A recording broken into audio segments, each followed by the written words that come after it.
मेरा लेखन का जो मूल स्वर है वो नारी चेतना है।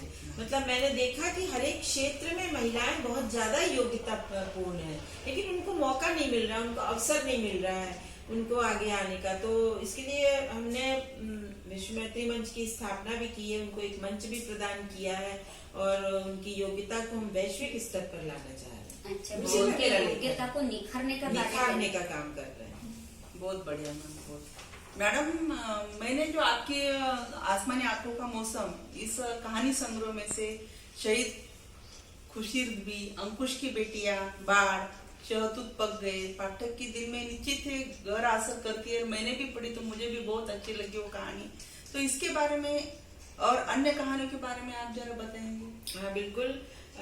ये जो शहीद खुर्शीद भी है ये तो एक ऐतिहासिक कहानी बन गई, क्योंकि इसमें हमने कश्मीर की स्थिति का वर्णन किया है। अच्छा। और कश्मीर में अभी तक हमको यही पता है कि जो ब्राह्मण है वहाँ के पंडित, उन पर ही अत्याचार हुआ, लेकिन मुसलमानों पे जो अत्याचार हुआ है वो दब गया है। मतलब वहाँ के जो हर एक मुसलमान नहीं, आतंकवादी अलग होते हैं, मुसलमान अलग होते हैं। कहने का तात्पर्य कि आपके वहाँ के पूरे परिवेश को। हाँ, तो इसमें क्या हुआ, इस कहानी को स्टोरी मिरर से अंतरराष्ट्रीय पुरस्कार के लिए सिलेक्ट किया गया। तो जो 3 जज होते हैं तो उनमें से एक जज ने विरोध किया। एक जज ने कहा कि ये तो कश्मीर में इन्होंने वर्णन किया, मुसलमानों संग ऐसा कहाँ होता है, तो सब वैसे ही है।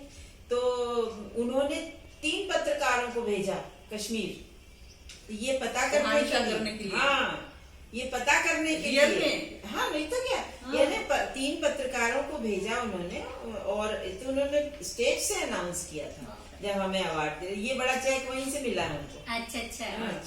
ये बड़ा चेक वहीं का। हाँ, तो वो जब स्टेज से उन्होंने अनाउंस किया कि 3 पत्रकार हमने भेजे थे स्थिति को जानने के लिए, और उन्होंने आके, वो लोग वहाँ 1 हफ्ते रहे थे, उन्होंने बारीकी से अध्ययन किया, और जब पता चला कि ये जो कहानी में वर्णित है वो सच है, तब उस कहानी को पूरे वोट मिले तीनों जज के। दूसरी कहानी अंकुश की बेटियां, इसमें मैंने ये अहमदाबाद गुजरात में जो सांप्रदायिक दंगे हुए थे तो उसका वर्णन किया है। उस समय वो बहुत एक जो पत्रकार था वो अपने पत्नी को कहता है कि कन्याएं हैं 2, उन्होंने पता किया था तो उसको हटा दो, हमको नहीं चाहिए, ऑलरेडी एक है। तो उसके बाद जब वो देखता है वहाँ गुजरात के दंगों में कि वो उसने उसके गर्भवती स्त्री के गर्भ में बंदूक घुसा के वो भ्रूण निकाल लिया था, और पूरा मतलब आकार ले लिया था उसने, है, और उसको उछाला तो उसको वो धस गया उसमें भ्रूण।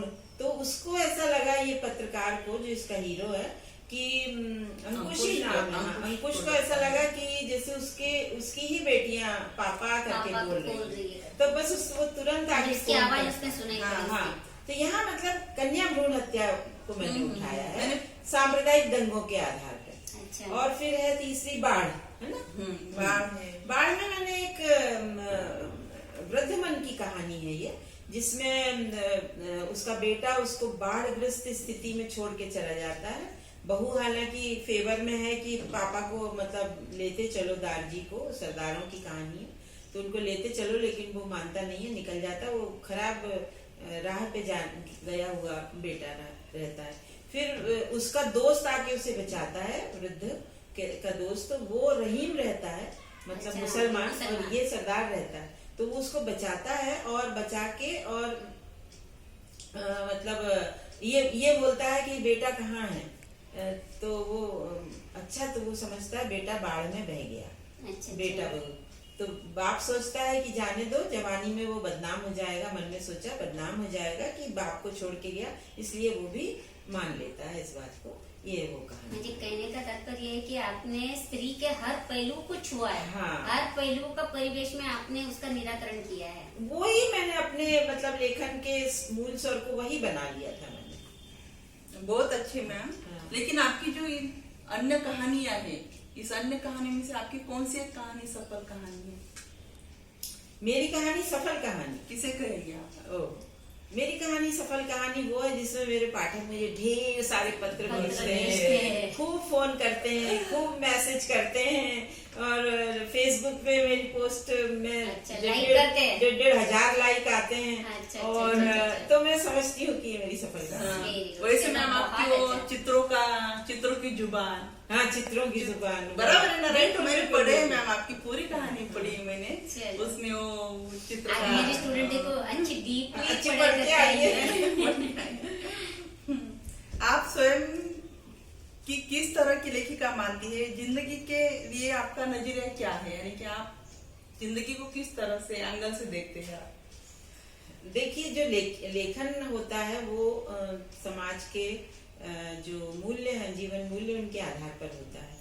और मैं ये मानती हूँ, अपने आप को ये मानती हूँ कि अगर मैं थोड़ा बहुत भी इन जीवन मूल्यों पर लिख पाई, अगर मैं थोड़ा बहुत भी पाठकों के दिल में उतर पाई, अगर मैं थोड़ा बहुत भी समाज के अंदर जागृति ला पाई, तो मेरा लेखन सफल माना जाए। सफल माना जाए। मैं अपने को उस तरह का बनाने की कोशिश करती हूँ।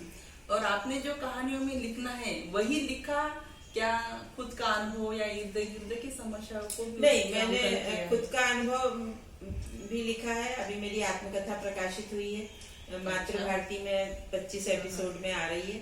और खुद का अनुभव तो है ही, लेकिन हमसे जो लिखवाना चाहते हैं अपनी कहानी सुनाकर, हमने उन पर भी लिखा है।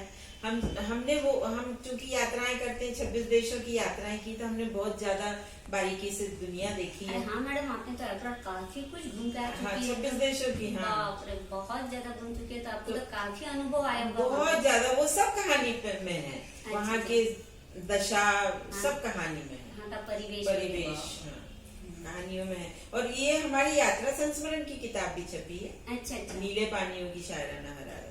शायद है अपने पास नहीं है। है मेरे पास। हाँ, उनने भेजी होगी हाँ, प्रकाशित।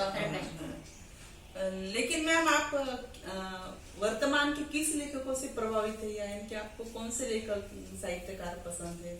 उनका साहित्य ऐसा शैली? मैं एक के लिए नहीं कह सकती हूँ, क्योंकि मैं ये मानती हूँ कि हर एक लेखक उसकी हर कहानी अच्छी हो या उसका हर लेखन अच्छा हो, ये हम नहीं मानते हैं। एक दो कहानियां अगर असर करती हैं तो 8-10 बेअसर है। तो इसलिए हम ये मान के चलते हैं कि हमें कौन सी कहानी अच्छी लगी, लेखक ने। होता है। हाँ, लेखक ने। तो वर्तमान में अभी युवा पीढ़ी बहुत अच्छा लिख रही है, क्योंकि युवा पीढ़ी के पास क्या है, आज है कल नहीं है। मतलब वो आज को सोचता है, कल को नहीं। वो आज पे जीता है और उसके अंदर बहुत ज्यादा महत्वाकांक्षाएं हैं। वो एक सीढ़ी से आखिरी सीढ़ी चढ़ना चाहता है, तो वो बीच की सीढ़ियां लांग रहा है। और ये सब बातें हम लोग, हमारे समय में भावुकता भरी बातें होती थी, नदी का किनारा होता था, समंदर होता था, चांद तारे होते थे, हैं? वो पेड़ पौधे होते थे, वही हम लिखते थे। बराबर, ऐसा है। म्हणजे अपन भूत में भी जाते थे, आने वाले भविष्य को भी देखते थे और वर्तमान में भी चलते थे। हाँ, लेकिन युवा पीढ़ी आज को देख रही, कल को नहीं देख रही।